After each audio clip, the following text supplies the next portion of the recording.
François Muller, bonjour. Bonjour. Vous êtes le délégué INPI Alsace. Présentez-nous les trophées de l'innovation en quelques mots. C'est très simple, les trophées d'innovation sont là pour récompenser des entreprises qui ont une politique active de propriété industrielle alliée à des résultats économiques qui en sont la conséquence. Il s'agit au travers d'exemples d'entreprises particulièrement performantes dans ce domaine, d'inciter les autres qui ne protègent pas suffisamment leurs résultats de recherche à le faire. Et pourquoi mettre en avant l'innovation? C'est le seul remède des entreprises face à la crise? C'est probablement, c'est peut-être pas le seul remède, mais c'est certainement l'un des remèdes principaux pour faire face à cette crise. Il s'agit pour les entreprises de présenter sur le marché des produits toujours plus performants, et pour y parvenir, il faut en permanence innover. Plus on innove, plus on est performant? Vraisemblablement, la réalité le montre, ce sont ces entreprises innovatrices qui s'en sortent le mieux dans cette crise économique. Les exemples sont nombreux actuellement en Alsace. La société Kuhn à Saverne, Bubendorf à Saint-Louis sont des entreprises extrêmement performantes parce qu'elles ont une politique d'innovation et de protection des résultats de leurs recherches, je dirais, exemplaires. Alors les trophées de l'innovation de l'INPI Alsace, qu'est-ce que c'est l'INPI? Est-ce que vous pouvez nous présenter l'INPI? L'INPI, c'est tout simplement un établissement public qui est chargé de délivrer les titres de propriété industrielle. En effet, la protection des résultats de la recherche n'est pas automatique. Il convient d'accomplir des formalités auprès d'une administration qui est l'Institut national de la propriété industrielle. Alors l'une des entreprises mises à l'honneur, c'est Superba à Mulhouse. Son portrait signé Claire Koch. Elle prend le train à très grande vitesse. Pas étonnant que le leader mondial alsacien, peu connu dans sa région, se soit inspiré du design du TGV pour la dernière née de la ligne de thermofixation. La Superba, comme la surnomment ses clients, traite 100 mètres de textile à la seconde.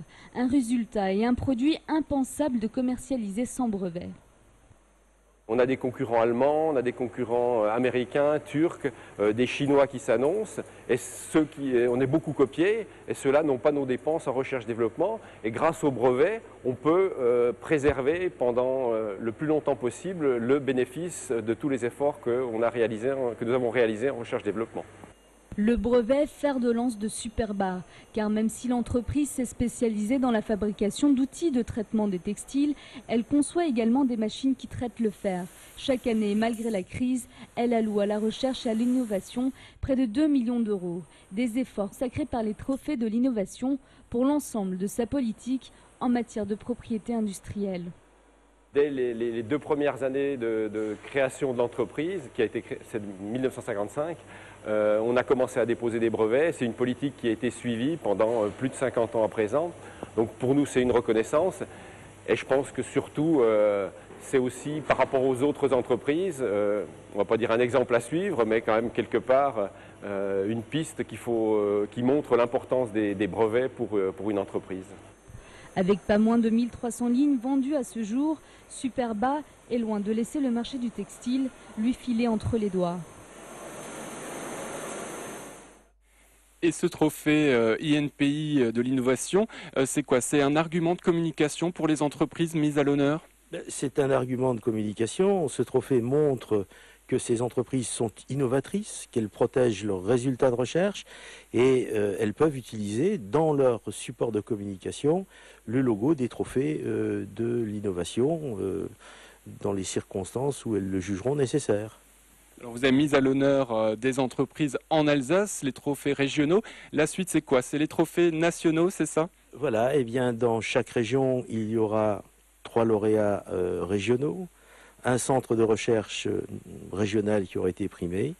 Eh bien, tous ces lauréats régionaux vont se retrouver pour concourir aux trophées nationaux qui seront remis au début du mois de janvier 2010.